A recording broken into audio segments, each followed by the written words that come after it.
예, 오늘은 저희들이 요한복음 7장 말씀을 가지고 제가 이 제목을 하나님의 때에 하나님의 방법으로 이 제목으로 말씀을 드리도록 하겠습니다. 먼저 성경 7장 1절부터 13절 말씀, 진리와 거짓의 부딪힘. 그 후에 예수께서 갈릴리에서 다니시고 유대에서 다니려 아니하심은 유대인들이 죽이려 함이르라. 유대인의 명절인 초막절이 가까운지라 그 형제들이 예수께 여기를 떠나 유대를 가소서 일을 행하려 하거든 자신을 세상에 나타내소서 하니 그 형제들까지도 예수를 믿지 아니함이르라. 예수께서 내 때는 아직 이르지 아니하였거니와 너희 때는 늘 준비되어 있느니라. 너희는 명절에 올라가라. 내 때가 아직 차지 못하였으니 나는 이 명절에 아직 올라가지 아니하노라. 그 형제들이 명절에 올라간 후에 자기도 올라가시되 나타내지 않고 은밀히 가시니라. 명절 중에 유대인들이 예수를 찾으면서 어떤 사람은 좋은 사람이라 하며 어떤 사람은 아니라 무리를 미혹한다 하나. 아멘. 예, 아멘 하나만 제가 다시 제가 읽으면서 참 하나님의 때의 느낌이 좀 강하게 옵니다. 살펴보니까 예수님하고 그렇게 오래 살았던 동생들도 그죠? 예수님을 믿지 참 이게 예수님께서 때가 있다라는 그런 생각으로 기다리신 것 같다라는 느낌이 듭니다. 결국은 동생 야고보가 정말 하나님의 복음 사역을 위해서 얼마나 열심히 한 것인가 뒤를 돌아보면 나중에 돌아보면 알게 됩니다. 오늘 그 7장 기록의 시기가 어때 있냐면은 이제 감사하게도 시기가 나왔습니다. 초막절 때이다. 이 초막절은 아시는 대로 유대인들이 조상들이 그 광야에서 40년 동안 거주하면서 장막에 거주하면서 하나님의 은혜를 체험했던 것을 기념하고 은혜를 기억하는 그런 어떤 명절이 초막절입니다. 시기적으로 이제 10월 정도이니까 뭐 이걸 우리가 조금 변형을 해서 추수감사절이다 이렇게 얘기하는데 사실은 뭐 그렇게 연결시켜도 되고 꼭 그렇게 해야 되는 것은 아니고 어떤 의미적으로 이렇게 감사니까 받아들이자라는 것이 있습니다. 시기적으로 보면은 예수님이 십자가를 주시기 약 6개월 전입니다. 그러면 이제 여러분들 예수님의 공생애가 지금까지 얼마나 흘렀나요? 2년 6개월간 흘렀죠. 그 2년 6개월 동안에 너무나도 많은 기적과 뚜렷한 메시지를 남기셨죠. 충분하게 남기신 겁니다. 더군다나 이 갈릴리 지역에서는 약 한 1년 6개월 동안 지금 머물면서 굉장히 오랫동안 머무셨거든요. 오늘 말씀 기록에 보면은 이제 많은 사람들이 이제는 다양한 반응들이 나오기 시작합니다. 예수님이 이 초막절에 이제 갈릴리 오신 지 오랜만에 이제 예루살렘으로 가신다는 거예요. 이제 타이밍이 온 거죠. 언제요? 초막절에. 십자가 지시기 6개월 전에. 그래서 이 갈릴리에서 이제 예루살렘으로 떠나기 직전의 분위기가 바로 이것인 거예요. 여기서 일단 우리가 예수님의 형제들 반응을 우리가 살펴봅니다. 보면은 예수를 믿지 아니하였다라는 얘기는 거죠. 그래서 예루살렘 큰 도시로 가서 일하셔. 여기를 떠나달라라고 하는 거죠. 여기에 말은 구체적으로 안 나와 있지만은 너무 귀찮고 우리가 힘들다라는 거예요. 그래서 결국은 예수님을 믿지 않는 믿음에서 이런 반응들이 나왔다. 그러면 예수님께서 이런 형제들의 얘기를 들었을 때 얼마나 큰 고통이 있었을까 하는 생각을 해보는 거예요. 그럼 이제 우리 같으면 야, 네 아직까지도 나를 믿지 못하냐 이렇게 또 윽박지를 수도 있겠는데 예수님은 어느 때인가 이 때를 아는 예수님은 알고 계시겠다라는 생각이 듭니다. 결국은 오늘 내용에 보게 되면은 예수님의 동생들이 예수님을 명예주의자로 아는 거예요. 막 자기 이름을 드러내고자 하는 그거 이제 믿지 않으니까 그렇게 오해를 하고 저렇게 권면을 한 것입니다. 자, 참 예수님이 참 괴로웠을 텐데 엄밀하게 말하면은 예수님은 하나님 중심이었지만은 이 형제들은 어떤 중심이었나요? 세상주의를 향한 그런 어떤 방향이 달랐던 것이죠. 그러면 이제 예수님의 제자 동생들이 이런 반응인데 그러면 주변에 있었던 일반 사람들은 반응은 어떠할까? 형제라서 이 정도이지. 두 번째는 어떤 사람입니까? 1절에 보니까 시작이 뭐예요? 유대인들이 죽이려 한다 이거예요. 예수님을 죽이려는 사람들이 참 많이 있었습니다. 참 이상한 반응이죠. 예수님은 사실 그들을 해친 적도 없으시고 오히려 병을 고쳐주시고 약자를 도와주고 사랑을 베풀고 얼마나 그들에게 많이 베푸는데 왜 이럴까요? 왜 이럴까요? 그 이유가 7절 하에 나옵니다. 뭡니까? 예수님이 세상의 일을 악하다고 정언하시기 때문입니다. 그러다 보니까 백성들의 반응은 우리가 잘못했습니다. 죄인이네요. 회개합니다라고 돌아서는 것이 아니라 대체로 권세를 잡은 종교 지도자들이 앞장서서 이렇게 예수님을 부인하고 결국은 너무 약이 올라가지고 죽이고 싶다는 반응까지 있다라고 하는 것입니다. 하지만 대체로 보면 어떤 사람은 좋은 사람이라고 하는 사람도 있어요. 제가 이게 기록이 안 돼 있지만은 충분히 생각되는 그 사람들은 어떤 사람들일까요? 힘없고 빽 없는 백성들인 거예요. 예. 하지만 어떤 사람은 뭡니까? 무리를 미혹한다 해가지고 예수를 대적하는 사람들이 있다.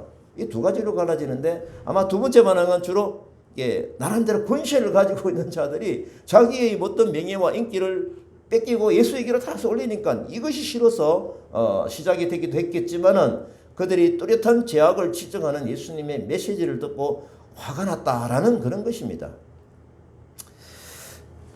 힘 있는 세상 사람들은 예수님을 미워하는데 그 미움이 죽이고 싶을 정도까지다. 참 그게 다라는 거죠. 여기서 우리가 이제 분명히 알아야 하는 것은 예수님은 어떻습니까? 우리 인생을 살리시려고 목숨을 걸고 있는데 이 강성 유대인들은 뭡니까? 예수님을 죽이는데 목숨을 걸고 있는 거예요. 이 부딪힘은 사실 정치적인 용어로 생각해보면 요즘 하도 이렇게 여야가 많이 부딪히기 때문에 이 부딪힘 가면은 막 우리나라에 여당 야당 생각이 나긴 나요. 이 정도를 훨씬 뛰어넘는 것입니다. 왜 그렇습니까? 사실상 이 부딪힘은 진리와 비진리의 부딪힘이기 때문에 그렇습니다. 어떻게 보면 전쟁이고 어떻게 보면 싸움이죠. 진리의 힘이 강해 보이면 강해 보일수록 사탄의 세력은 이 죽이려고 하는 힘이 더욱더 강해진다라는 이 양갈래를 봐야 된다라고 합니다. 마치 햇빛이 강하면 강할수록 그림자가 뚜렷해지듯이 그렇습니다. 이 부딪힘은 안타깝게도 사실은 교회 안에서도 가끔 일어납니다.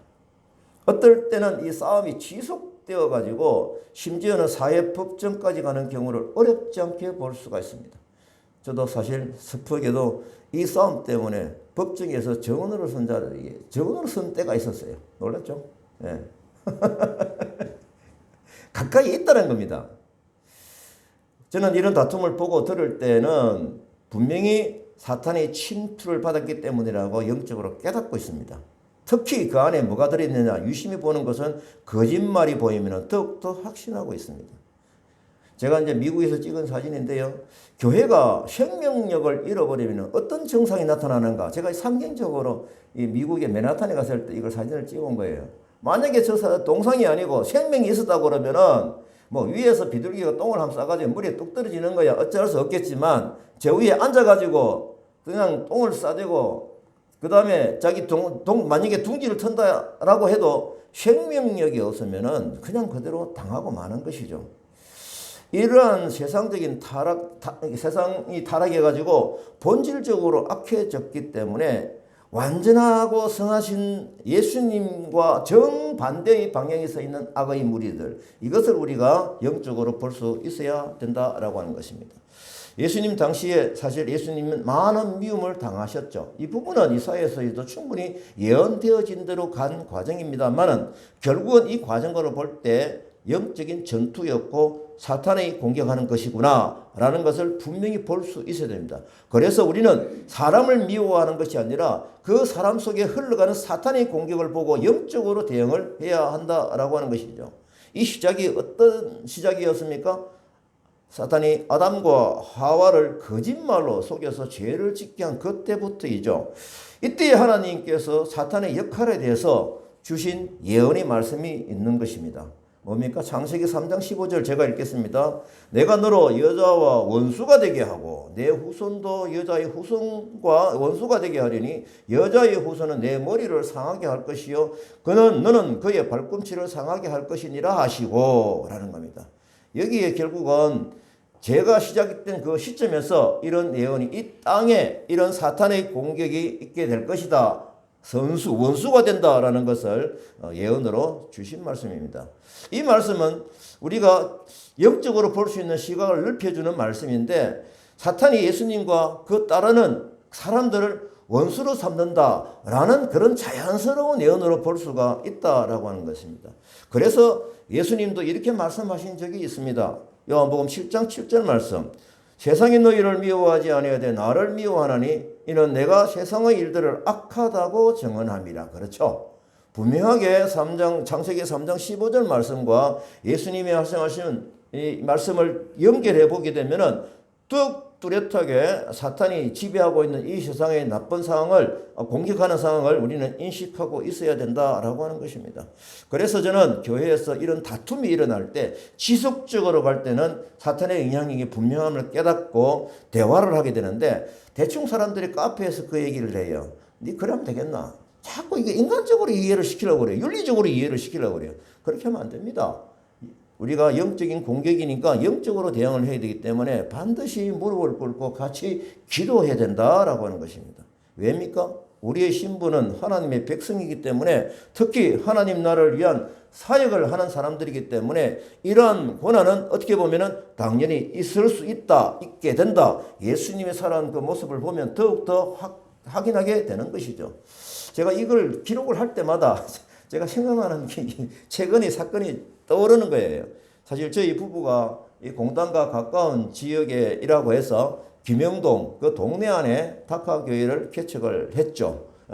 개척을 하고 났는데 하루는 얼마 지나지 않아서 동네 이장님을 포함해 가지고 세 분이 동네 지도자들이 아마 작심하고 왔어요. 제가 볼 때 하루 전에 안에서 가고 하니까 기웃기웃거리고 갔어요. 그 다음날 이제 들어왔어요. 그러니까 현장 조사도 하고 항의 방문이었습니다.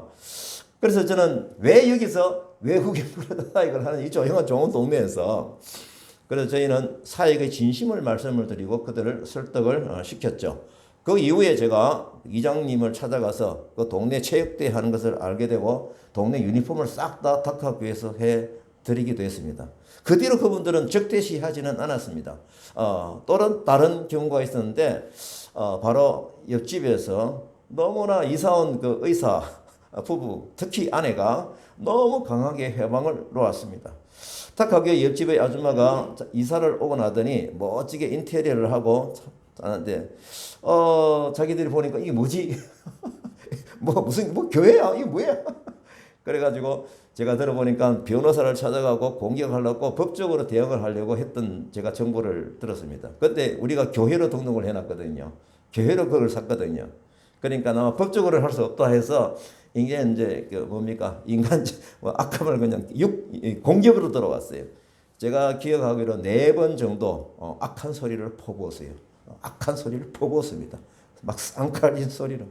그 이유가 뭡니까? 딱 하나죠. 다문화 카페 교회이기 때문에 그렇다는 겁니다. 교회이기 때문에. 저희들은 이제 무대응으로 대응을 했죠. 드디어 2020년 7월 4일 토요일 날 작정을 하고 달려들었습니다. 매주 토요일 날 저희들이 전도 공부를 하고 있었습니다. 전도하는 팀이 부산에서 청년들이 왔거든요. 이 청년들이 저희들이 조금 늦게 도착을 했는데 전화가 왔어요. 결국은 길을 막고 못 가게 한다는 거예요. 그 옆에 아줌마가. 그래서 결국은 들어가지 못해서 쫓겨났죠. 우리가 그 다음 도착해가지고 보니까 상황이 그런 거예요. 그래서 처음에는 달리듯이 말로 대응을 했지만은 너무 강한 거예요. 그래서 일단 물러섰습니다. 그리고 우리는 1시간 뒤에 저 뒤쪽 문으로 살짝 모여가지고 이 상황을 하나님께 기도하면서 준비한 행사는 했죠. 그 다음날 5일날 주일이었습니다. 아침에 제가 주일 예배를 위해서 안에서 준비하는 사이에 밖에서 시간이 조금 남아서 잡초를 뽑고 있던 아내에게 옆집 아줌마가 살짝 다가와서 시비를 걸더니 결국은 분을 이기지 못하고 아내가 뭐 대응을 각하게 했겠습니까? 그냥 하는 말에 대해서 그냥 답장만 내게 했겠죠. 결국은 그 여자는 아내에게 폭행을 했습니다. 머리를 쥐어뜯고 왜 중학교 여학생들이 둘이 막 머리 끌고 싸우는 게 아니고 그런 식으로 이제 공격을 한 것입니다.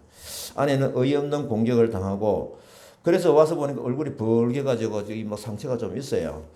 그래서 제가 이 상황을 알게 됐는데 그 뒤에서 옆집에서 남편과 한 5분 이상 싸우는 소리가 막 들려요.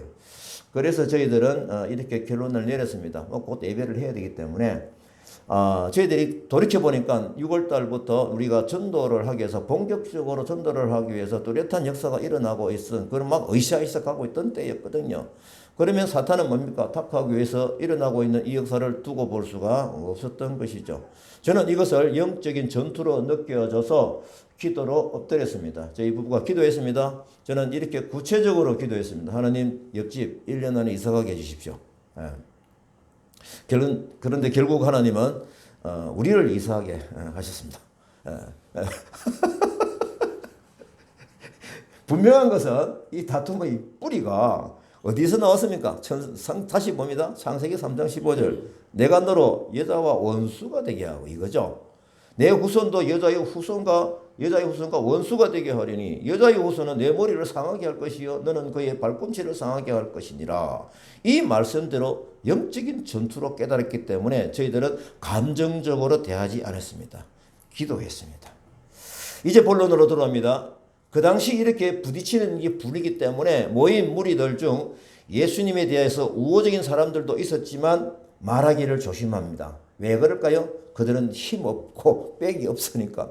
상대는 누구입니까? 예수님을 공격하는 자들은 힘 있는 종교 지도자들 아닙니까? 그들이 우리를 어떻게 해를 끼칠까 그게 두려워서 얘기를 못하는 것이죠. 많은 사람들이 예수님의 고마움을 알고 있죠. 그들이 혜택을 많이 받았죠. 그를 위해서 말을 한마디 하고 싶었지만 예수님을 죽이고자 하는 극성적인 유대인 지도자들 때문에 감히 말을 꺼내지 못하고 있는 상황인 것입니다.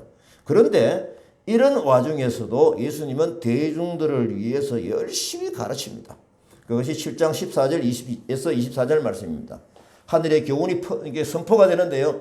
핵심 주제는 뭡니까? 외모로 판단하지 말고 공의로 판단하라. 참 의미 있는 말씀이거든요. 명절의 중간에 되어 예수께서 성전에 올라가서 가르치시니 유대인들이 어떻게 글을 아느냐. 예수께서 내 교훈은 내 것이 아니요 나를 보내신 이의 것이니라. 이 교훈이 하나님께로부터 왔는지 내가 스스로 말함인지 알리라. 너희 중에 율법을 지키는 자가 없도다. 너희가 어찌하여 나를 죽이려 하느냐. 무리가 당신이 귀신 들렸도다. 예수께서 내가 한 가지 일을 행하며 이상히 여기는도나 너희가 안식일에도 모세의 율법을 범하지 아니하려고 할례를 받는 일이 있거든 내가 안식일에 사람의 전신을 건전하게 한 것으로 너희가 내게 노여워하느냐? 외모로 판단하지 말고 공의롭게 판단하라 하시니라. 아멘. 이때가 이제 명절 중간, 초막절 명절이죠. 중간쯤 되었으니 사람들이 많이 몰려 웅성웅성거리는 때였겠죠. 이때 예수님은 평소대로 백성들에게 가르치기 시작하십니다. 그 가르침의 내용이 뭡니까? 큰 권위가 선포되는 엄중한 교훈이죠. 그래서 유대의 지도자들은 계속적으로 받아왔던 이 앙칼진 마음을 가지고 놀람을 금하면서도 뭡니까? 그들이 반응은 어떠합니까? 계속적인 공격입니다. 네가 배우지 않아야 했는데 어떻게 네가 글을 알고 다시 말하면 네가 함부로 어떻게 하나님의 복음을 전하느냐 이것이죠. 무슨 자격을 하냐 이거죠. 요즘 말로는 네가 신학교 나왔냐 이러더라고요. 그죠? 예. 무슨 성경을 읽고 공부했기에 얘기하느냐 뭐 이런 식이 되겠죠. 이때 예수님은 내가 가르치는 교훈은 내 말이 아니고 나를 보내신 하나님의 교훈이다 라고 하는 거죠. 이 대응하는 방법 정말 절묘합니다. 왜요? 이 유대 지도자들은 어떤 사람들입니까? 율법을 훤히 알고 율법을 가르치는 그런 사람들이거든요. 그러니까 내가 지금 하는 말은 누구다? 너희들이 잘 알고 있는 그 성경 말씀을 근거로 얘기하는 거예요. 이 얘기예요. 그 증거로 너희들은 이것을 봐라. 뭡니까? 나는 하나님의 영광을 드러낸다. 굉장히 깊은 말씀이에요. 저는 이 말씀을 듣고 참 많은 생각을 하게 되는 말씀이었음을 깨닫습니다. 제가 이 말씀을 보면서 제가 하는 설교의 방식을 스스로 이제 점검해 보는 것이죠. 제가 이제 거의 3년 다 돼 가는데요. 계속 보니까 말씀 위주로 말씀을 읽고 제 깨달음과 함께 어려운 것은 주석을 제가 참고합니다. 하고 때로는 제가 간증으로 말씀을 증언하는 방식으로 합니다. 성경 위주로 하는 방식을 하고 있는데 제가 계속 따라가고 싶은 그런 방향인 거예요. 제가 또 이렇게 하는 이유는 제 개인적인 바람도 있습니다. 왜? 제가 말씀을 사실 준비하면서 말씀을 깨닫고 막 정리하는 것이 너무 감사하고 기뻐요. 그래서 성경을 읽는 때와 또 성경을 앉아서 공부하는 때와 설교를 듣는 때와 다르구나. 말씀을 준비하기 위해서 준비하는 것은 내가 말씀을 전체적으로 소화하는 이 부분이 굉장히 깊어지는구나 라는 감사가 있습니다.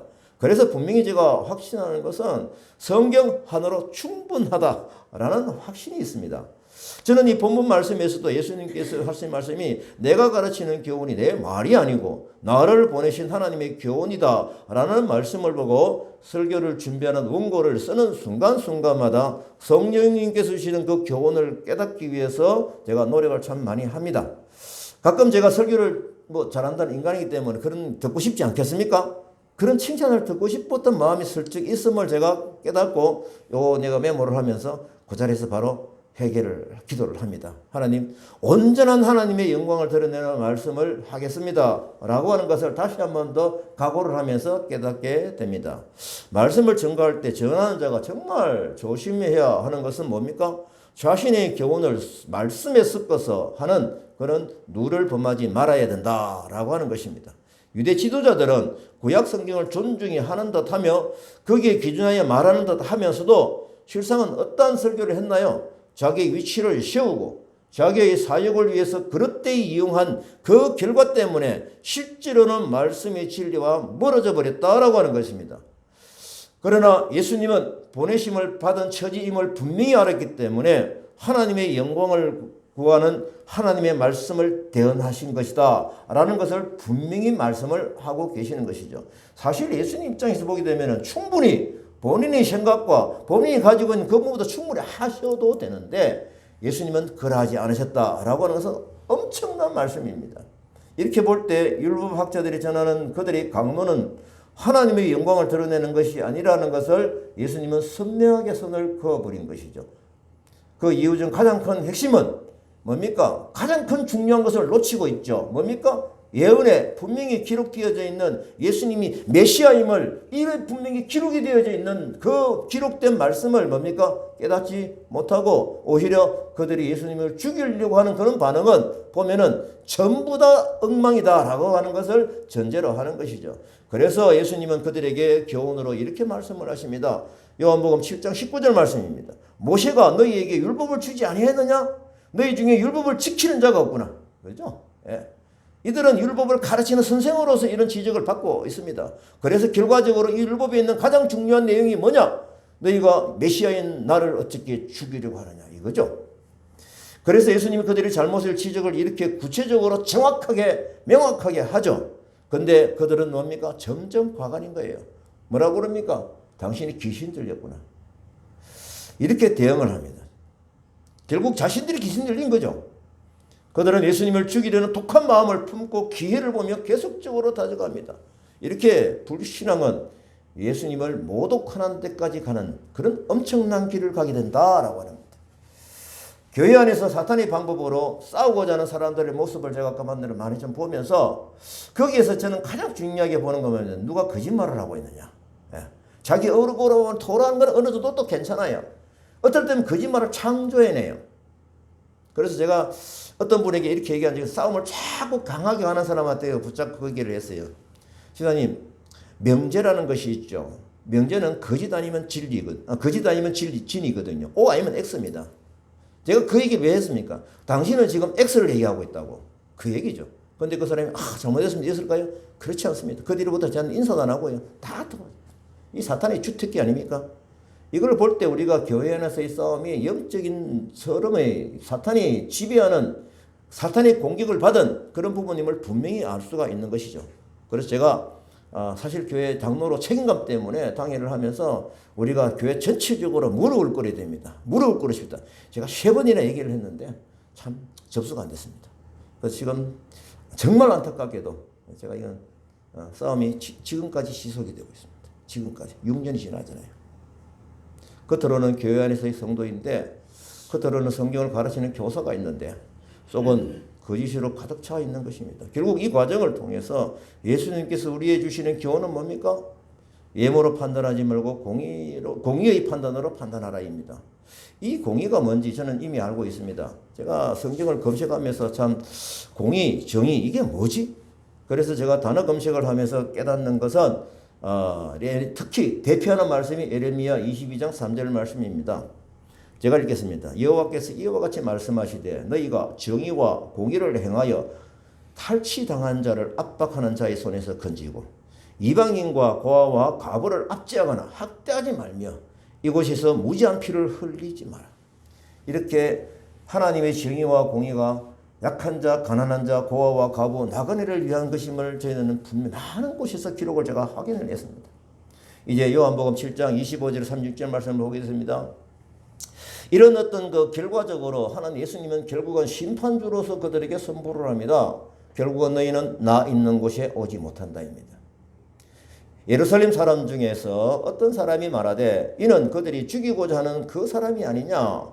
그들이 아무 말도 아니하는도다. 당국자들은 이 사람을 참으로 그리스도인 줄 알았는가? 우리는 이 사람이 어디서 왔는지 아노라.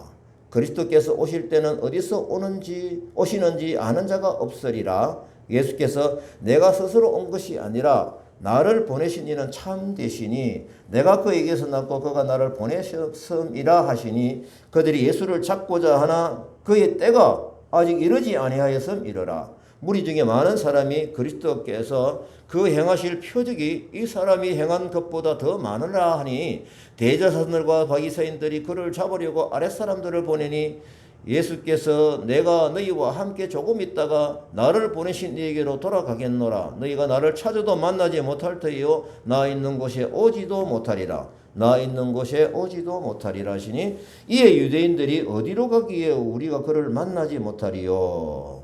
이 성경에서 두드러진 내용은 뭡니까? 유대인들이 예수님을 죽이고자 하는 분위기가 계속적으로 이어지고 있다라고 하는 겁니다.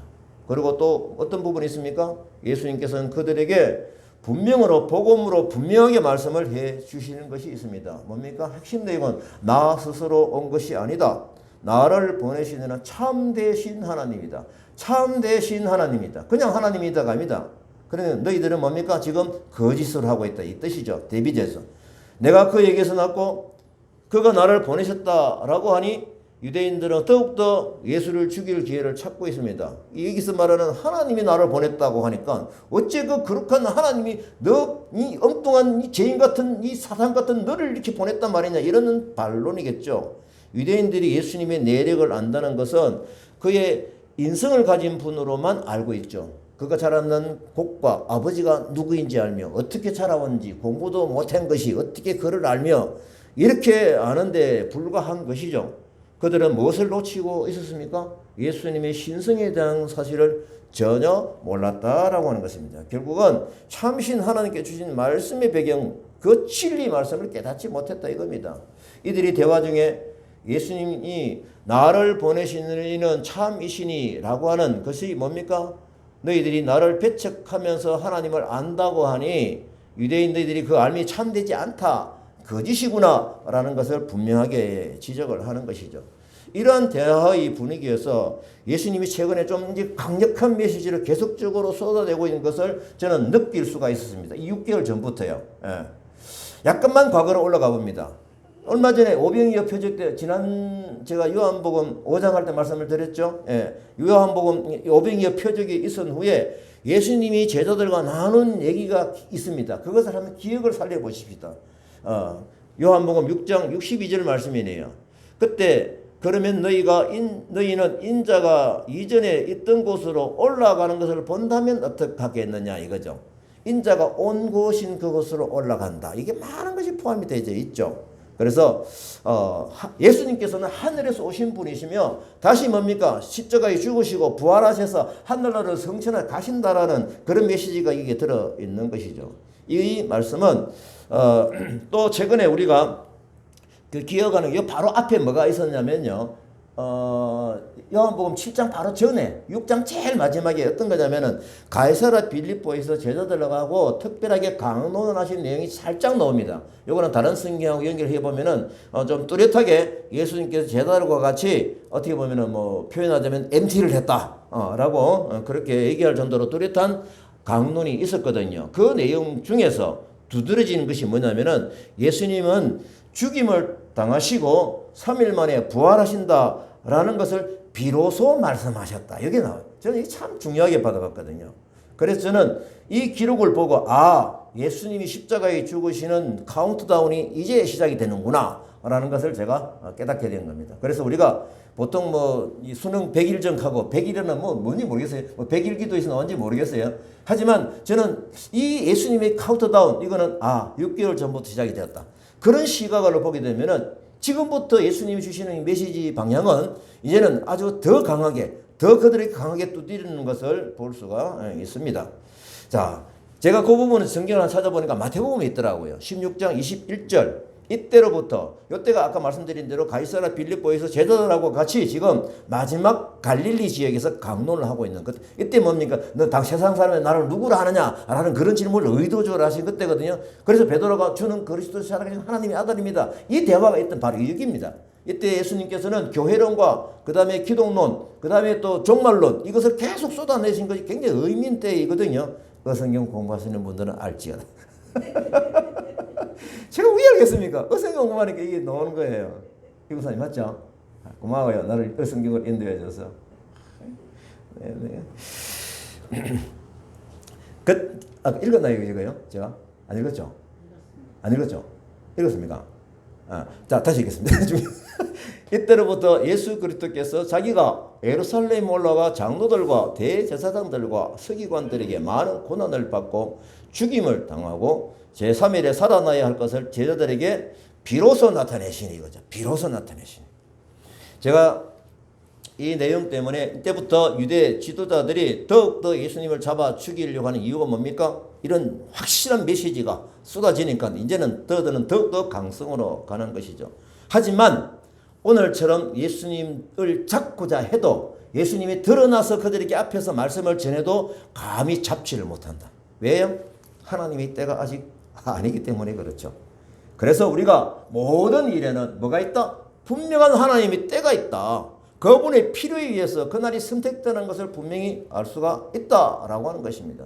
제가 이 말씀을 지금 준비는 안 했는데 원고에 넣었는데 제가 착 생각나는 게 배옥숙 지사님이 요즘 자꾸 이게 이전에 저하고 했던 이 기록이 너무 많거든요. 예.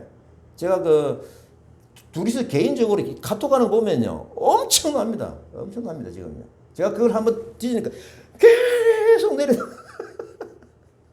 제가 이걸 나중에 다시 한번 살펴보려고 해요. 예. 어떻게 보면은요, 좀 그래요.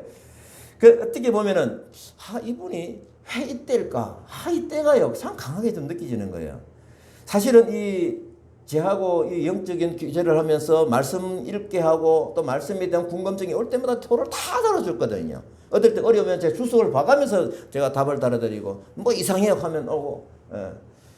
그래서 제가 그러면서, 이제 돌아가신 그 과거를 약간 생각해 보면 충분한 때가 됐구나. 이분이 지금 예를 들어서 이런 어떤 영적인 그 관계와 영적으로 이 하나님과 관계가 굉장히 깊어지는 걸 저는 알거든요. 분명히 알거든요. 이거는 충분히 있었다. 24시간 누워있는 그 몸 하나님 보시기에 얼마나 불편하실까요? 그래서 육체적으로 영적으로 자염을 선포해 주신 것이죠. 이게 하나님의 때이구나. 그러면 그 하나님의 때에 마이너스 1년인가 2년 정도거든요. 그럼 사실은 하나님이 그 사람 입장에서 보게 되면 저는 부름을 받은 것이죠. 우리가 예수님을 나의 주인으로 믿는다면 하나님의 역사가 흐르는 시간표를 바라보는 믿음을 가져야 합니다. 이것이 우리가 카이로스의 시간대라고 이식을 하고 있죠. 그냥 하다 보니까 다행이다. 와, 다행이다. 이렇게 표현하는 사람은 기도하지 않은 사람입니다. 기도한 사람은 뭡니까? 이제 하나님의 때가 왔구나. 하나님께 이 기회를 주시는구나. 자연스럽게 이런 고백을 하게 되는 것이죠. 그래서 하나님께서 이루시는 상황을 믿음으로 바라보고 기대하는 기도를 하면서 기다리자라는 것이 중요한 것입니다. 우리 다카 사역지에서 최근 1년 반 동안 여러분들 다 하시잖아요. 엄청나게 많은 변화를 경험하고 있거든요. 우리만 느끼는 것이 아니라 주변 사람들이 그래요. 우리 말고 다른 분들이 이제 우리 소식을 들은 분들이 카톡이 이렇게 되어요. 변화에 정신이 없습니다. 근데 있는 그대로 옮깁니다. 초대교회의 역사가 그대로 일어나고 있네요.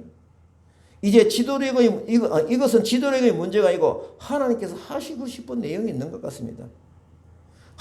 누가 하더라? 일주일만 지나면은 다카 소식, 과거 소식이 된다. 결국은 지금 제 깨달음상으로는 우리 모두를 지금 하나님이 복 주셔 이런 광경을 직접 현장에서 직접 가까이서 보게 하시는 것이죠. 그래서 저는 뭔가 우리가 뭔가 이루어진 이것보다도요. 여기서 우리가 타치가 되어지는 하나님의 온기 따뜻함, 이 타치를 막 느끼는 이것이 너무 좋은 거예요. 그래서 이 상황을 자주 들으시는 분인데도 지난주에 와서 또 놀라고 그런 부분들을 많이 경험을 하고 있습니다. 최근에 있었던 일 우리가 다시 한번 기억을 해야 되거든요. 역사가 그래서 중요합니다. 2021년 8월 14일 날 다카 센터를 계약한 후에 인테리어 공사를 완공하고 21년 12월 24일 입주 감사 예배를 드렸죠. 지난주에 우리 1주년 감사했죠. 인테리어 공사를 하는 중에 동시에 바로 옆에 있는 수상 상가 건물 이런 두 개를 또 사용권을 얻어가지고 사용하고 있잖아요.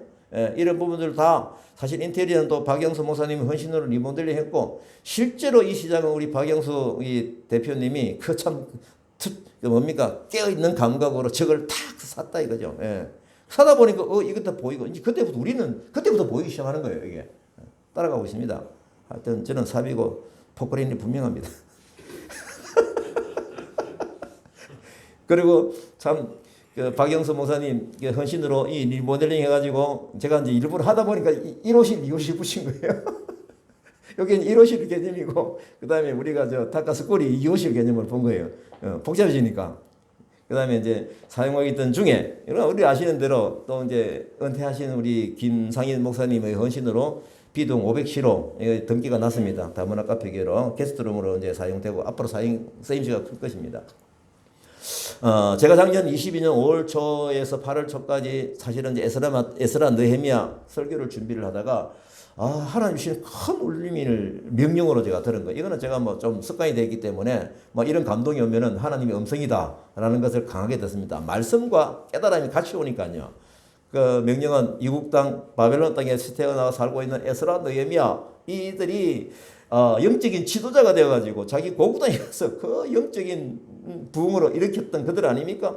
그 말씀을 쭉 설교로 준비를 하다가 이 다문화 가정 아이들이 에스라 느헤미야처럼 키워주면 좋겠구나. 먼 장래의 얘기지만은 그러면 이들을 우리가 바라보러 영적인 어떤 그 에너지를 쏟아내야 되는 그 이유가 분명해지더라고요. 한 명이 되든 두 명이 되든. 그래서 그들이 어머니 고향인 고국을 생각하겠죠. 사랑하는 마음이 분명히 생길 겁니다. 그러면은 그 나라 말을 갖다가 배우고자 하는 것이 훨씬 강하겠죠. 그럼 그 나라 말을 할 수 있고 우리가 영적으로 그들을 키워서 영적인 지도자를 만든다 그러면은 그들이 고국 땅에 가서 영적으로 피폐해진 그 고국 땅에 가서 복음을 전하고자 하는 열정이 있지 않겠느냐 이겁니다. 그래서 이것을 제가 너무 흥분이 돼가지고 제가 기도회 땐가 같이 모여서 제가 말씀을 선포하듯이 드린 적이 있습니다. 이제 다문화 가정 아이들 예배를 부활하십시다. 이들에게 자존감을 높여줄 수 있도록 영어와 수학을 가르치고 제가 수학쌤인 걸 다시 얘기 안 해도 되죠. 가르치고 장학금도 주자. 저는 이 생각한 거 이거 아마 될 겁니다. 돼야 될 것 같아요. 뭐 우리 돈으로 안 되면은 좀 이 교회에다가 해석해가지고 해야 될 분명한 이유를 주면 되죠. 장학금을 주다 보면요, 걔들하고 계속적인 관계가 이루어질 수가 있는 거예요. 그러면 그들에게 영적인 영향을 또 심어줄 수가 있고, 결국 지금 걔들이 어린애들이 또 뭡니까? 자기가 뭐 30살 때까지 시간이 많이 필요하잖아요. 계속적으로 그 기간 동안에 우리 다문화 성교인 공동체와 영적인 관계를 통해서 그들이 영성이 길러져서 무장이 되어진다면 얼마나 좋을까. 이런 어떤 금방 장래일에 막 흥분으로 생각이 되는 거예요. 그 뒤로 아시는 대로 우리 이윤석 유명 선생님이 섬김으로 다문화 어린이 예배를 시작하게 되는 것이죠. 어린이들과는 전혀 어울리지 않는 실에서 공부를 하고 있는 모습을 본 여우경 선교사가 많이 안타까워 하더라고요. 제가 그 얘기 들었어요. 저 애들하고 너무 컨셉이 안 맞다. 안 맞구나. 그래서 그들에게 어울리는 환경이 필요했는데 하나님 이걸 기도로 들으셨는지 기도했습니까? 하나님 하여튼 기도로 들으신 것 같아요. 한편 우리는 이 예비실 대표 아시는 대로 상가 건물 소유주가 오산교회 장땡땡 지사님 소유인 것을 알고 있었죠. 그래서 저는 사실 이 시를 우리가 참 사용했으면 좋겠다라는 바람을 일찍부터 가지고 있었습니다. 이것도 기도를 했다 안 했다는 확실히 기억이 안 나요. 한 바람은 있었어요. 오산교회 김땡땡 기사님께서 주인이신 장땡땡 기사님 아내가 우리가 여기 닥하게 전도 교육을 할 때 오셨어요. 그때 이제 닥하 상황에서 슬쩍 그 부분도 내가 넌지시 말씀을 드린 것 같아요. 그래서 자기들이 가지고 자기 남편이 가지고 있는 저 시를 이게 사용하고 싶어 하는구나라는 마음을 알게 되었고 또 우리 김기동 지사님이 얼마나 적극적으로 영업을 하시는 분입니까? 그때부터 적극적인 영업을 시작하기 시작했죠. 예. 그러던 중, 김 집사님 부부가 22일 아시는 대로, 그죠? 이거는 우리가 박 선교사님이 좀 정리를 해줘가지고 참 도움이 됐습니다. 정리를 참 잘해주세요. 그래서 제가 다시 정리를 좀 했죠. 22년 뭡니까? 다카교회 금요 마지막 기도에 우연히 참석했다. 이게 우연입니까? 필연적으로 참석을 했다. 이거죠. 예. 희한하게 그렇게 연결되는 거예요. 그래서 그 실 사용을 위해서 기도하고 있는 것을 본 거예요. 그래서 이분이 이제 영적으로 더 적극적인 마음으로 사무실 허락을 드디어 받아내서 연락이 왔다 이겁니다. 그래서 다문화 아이들 주일 예배를 환경이 좋지 않은 것을 보고 유군사의 기도를 들으신 하나님께서 이제 우리 사무실 다문화 가정 자녀들 위해서 분위기를 만들고 이게 놀이터가 되고 이렇게 하자라고 했는데 또 좋은 거는 더욱더 더 좋은 시를 만들어 가지고 저쪽으로 빼자라고 해서 그렇게 하기로 했습니다. 그래서 저희들은 이미 발임이 시작이 되었고 어제입니까? 그제입니까?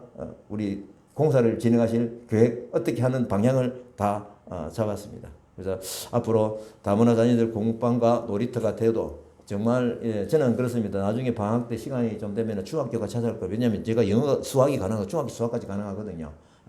그래서 이제 걔들도 오게 하고 그다음에 또 뭡니까 영어도 목사님께서 그죠? 얼마나 해요?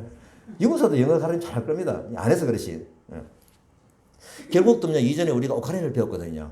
그 부분도 지금 이제 그 오카렌 선생님 우리가 알고 있습니다. 그래가지고 똑똑해가지고 또 한번 얘기를 해서 이렇게 여기서 새롭게 이제 뭔가 애들 문화 행사와 도움도 주면서 다카 어린이들이 영적으로 무장되어지는 그런 기회를 찾고자 합니다. 예. 자 이제 이런 뭐 공사비 마련 이런 부분들은 그래 지나고 나서 보니까 희한해. 제가 이 공사비 마련 기도도 안 했는데 이미 보니까 그 다음 날 그죠? 제가 문자를 드렸잖아요. 그 다음 날 그 중국에 옛날에 공부했던 친구 제자가 갑자기 연락이 와가지고. 그때 전화가 오길래 이제 어제 무슨 날이죠? 그 전화가 왔어요. 밖으로 나간 거예요. 걔가 전화 받아야 돼. 그래 보니까 걔가 하는 얘기가 수요일인가 그렇습니다. 예. 그러니까 연락이 왔길래 제가 이제 우리 닭가게 성탄절 때 찍은 사진 한 2장을 올려줬거든요. 이 친구가 이제 감동을 얻어가지고 문자가 와서 그때 해석을 해보면서 감동이 와서 근로자와 그다음에 그 다문화 가정을 좀 잘했으면 좋겠다 해가지고 100만 원을 헌금을 이렇게 그래서 이게 또 마중물 헌금이구나. 또 유군사 친구가 또 이제 서울에서 얼마 전에 만나가지고 다카교회에 막 간증을 하니까 그 친구가 또 이제 50만 원 헌금을 또 보냈어요. 그건 보냈더니요. 예. 그래서 제가 드리고 싶은 말씀은 이겁니다. 이겁니다. 뭐냐면은 이 다카 사역이 2016년도 4월에 받은 비전으로 시작이 됐거든요. 중요한 건 시작점이 중요합니다. 하나님의 뜻이 개입이 됐다라고 하는 것이죠. 저희들이 사실 2018년도 다카교회를 김영동 교회 건물을 사고 3년 동안 정말 열심히 했거든요. 예, 열심히 했는데 역동적인 변화가 없었어요. 협력하는 동력자가 없는 거예요. 그 우리 부부가 지금 다문화 가정 주일학교를 만들어 열심히 하고 있는데 그 뭐 할배 할매 선생이 되니까 애들 재미없어 하고 캠쇼를 해도 그러다 또 코로나까지 덮쳐가지고 이제 싹 다 없어졌잖아요. 그때 제가 이제 늘 하나님께 기도를 아주 강하게 했죠. 하나님, 왜 동력자를 안 보니? 제가 묵상에 키우다가 전부 다 동력자였습니다. 제가 살펴보면 다 나옵니다. 끄떡하면 제가 동력자를 끄니 길부시켜가지고 묵상 정리를 했거든요. 그래서 그날은 제가 좀 하나님 동력자를 왜 안 보내십니까? 라고 좀 크게 기도를 했죠. 그때 하나님께 큰 울림으로 제게 알려주시는데 내가 너를 보냈지. 예, 동력자는 내가 보냈다. 그 뒤로부터 제가 하나님의 시간표를 믿고 불평하지 않았습니다. 정말입니다. 안 했습니다. 예. 제가 이제 그 뒤로 아시는 대로 우리가 21년 8월달 우리 박경수 이제 대표님 만나고 다카 건물을 주셔서 이렇게 만들어가면서 정말 신기하고 희한찬란한 거예요. 그때 제가 기도는 뭐냐면은 세수를 세부대라는 이 명령. 세부대가 분명한데 하나님 세수는 뭡니까? 왜 제가 이를 말씀을 붙들었을까요? 이 세수는 동력자들이 올 것이다. 합력하여 선을 이루게 하실 것이다. 이 세수인 거예요, 지금요. 제가 기도 많이 했거든요. 하나님께서 약속해 주신 동력자를 내가 보낸다. 약속을 기억하면서 계속 기도를 했는데 지금 지나와서 여러분들 아시는 대로 사실 제가 사실 이것도 참 재밌는 일인데요. 제가 알고 있는 마음으로 점 찍은 애들이 저 밀양 교회에도 있었고 밀양 성결교회 다 있었거든요. 그 사람들 오면 좋겠다라고 제 마음이 점을 찍어도 그 사람 아무도 아직은 안 하고 그 이준환 담임이 이제 동료로 와서 섬기고 있긴 하지만 대체로 봅니까 제가 전혀 모르는 분들이 소문 듣고 와가지고 그죠? 네. 그 이런 부분들을 볼 때 하나님께서 내가 보낸다라는 말이 그대로 이루어졌거든요. 저는 이 부분이 체험이 너무 좋은 거예요. 그래서 저는 하나님이 때를 기다리게 하는 영적인 힘을 충분하게 키워지게 되는 그런 경험을 하게 되는 것입니다. 이게 중요한 거예요, 저는 또. 그래서 이제 본문 마지막에 보면은 예수님은 나를 보내신 이에게로 돌아가신다라고 하면서 유대인들에게 이제 의미심장한 말씀을 하십니다. 굉장히 중요한 의미심장한 말이거든요. 34절입니다. 너희가 나를 찾아도 만나지 못할 터이요 나 있는 곳에 오지도 못하리라. 예수님께서 이 땅 위에서 역사하는 기간이 길지 못한다라고 하는 것은 그럼 이제 얼마 안 남으셨구나라는 것을 이제 알게 되는 것 같죠. 여기서 예수님 말씀하시는 나를 보내신 이에게로 돌아가신다 한 것이 어디입니까? 어렵지 않죠? 태초부터 하나님과 계셨던 바로 그 천국 그곳입니다. 예수님 이 말씀을 보면은 그 한날나라에 멀지 않은 때에 가신다라는 말씀을 쏟아내면서 그를 핍박하던 유대인들에게 어떻습니까? 너희들은 이곳에 오지 못한다라고. 여기서 올 수 있다 오지 못한다라고 하는 두 갈래 길을 우리가 선명하게 알아야 됩니다. 그러다 보면은 예수님이 심판주이시구나라는 것을 우리가 동시에 알아야 돼요. 이렇게 명령하실 수 있는 바로 심판주이구나. 그러면은 이 말씀 앞에서 그들이 뭡니까? 두려워할 줄 알고 회개도 해야 되는데 전혀 하지 않고 있습니다. 이 부분의 말씀은 예수님이 재림하실 때까지 유효한 우리들 앞에서도 주어진 바로 그 말씀이다 라고 하는 것을 알아야 됩니다. 하늘나라에 가지 못한다. 내 있는 곳에 오지 못한다. 그러면 어디로 간다는 겁니까? 그러면 이 땅에 살면 되지. 전혀 그렇지 않습니다. 착각입니다. 분명히 그 상대는 지옥이라는 것을 알 수 있어야 됩니다. 지옥 없이 천국을 말할 수가 없죠. 나 있는 곳에 오지 못한다라고 하는 지옥에 간다라는 이 말씀은 심판주로서 떳떳하게 유대인들에게 하신 말씀입니다. 유대인들은 지도자로서 성경 말씀을 손에 들고 있고 또 공부하고 있고 또 가르치고 있는 그 유대인들에게 이 말씀을 쏟아내신 것이죠. 성경에서 약속해 주신 예수님을 눈앞에 보고 있는데도 믿지 못하는 유대인들에게 하신 말씀입니다. 우리는 이것을 긴장감 있게 들어야 하는 것이죠. 이 심판주 예수 그리스도는 그들에게만 심판주가 아니라 지금 이 시간까지도 우리들에게도 뚜렷한 심판주로서 구세주이시다라는 고백을 하는 마음이 있어야 되는 것이죠. 그러면서 예수님은 또 구세주를 믿고 있는 따르는 제자들에게 마지막 날 만찬을 하면서도 이 똑같은 말씀을 하시거든요. 봅니다. 요한복음 13장 33절 36절. 이건 뒤에 할 건데 오늘 연결돼서 제가 앞으로 좀 당겨왔습니다. 보면은 제가 굵은 글씨 봅니다. 너희가 나를 찾을 것이나 일찍이 내가 유대인들에게는 너희는 내가 가는 곳에 올 수 없다고 말한 것 같이 지금 너에게 지금 말한다. 그죠? 앞에서 얘기한 것 바로 이 연결인 거예요. 예수님을 믿지 않는 유대인들 앞에서는 뭐라고 했습니까? 아까 전에 말씀드린 대로 일찍이 말했다니까. 내가 가는 곳에 오지 못한다. 이 두 가지 메시지가 나는 위로 간다라는 거하고 너는 너희들은 오지 못한다는 이 두 가지죠. 그런데 36절은 뭡니까? 지금 제자들에게는 이 얘기를 하시는 거예요. 보십시오. 대비되는 거 보십시오. 예수께서 대답하시되 내가 가는 곳에 너가 지금은 따라올 수 없으나 후에는 따라오리라. 그들에게 천국에 대한 약속이 주어진 겁니다. 천국에 간다라고 하는 심판주로서의 선포입니다.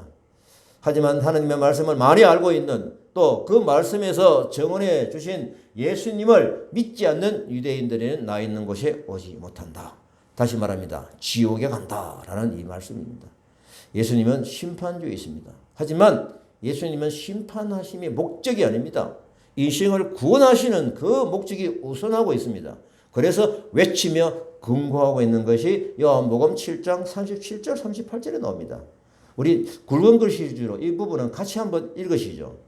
굵은 거 시작. 누구든지 목마르거든 내게로 와서 마시라. 나를 믿는 자는 성경의 이름과 같이 그 배에서 생수의 강이 흘러나오리라 하시니 이 말씀은 지금 현재 살고 있는 이 땅에 지금 현재 이루어지는 하나님의 역사인 것이죠.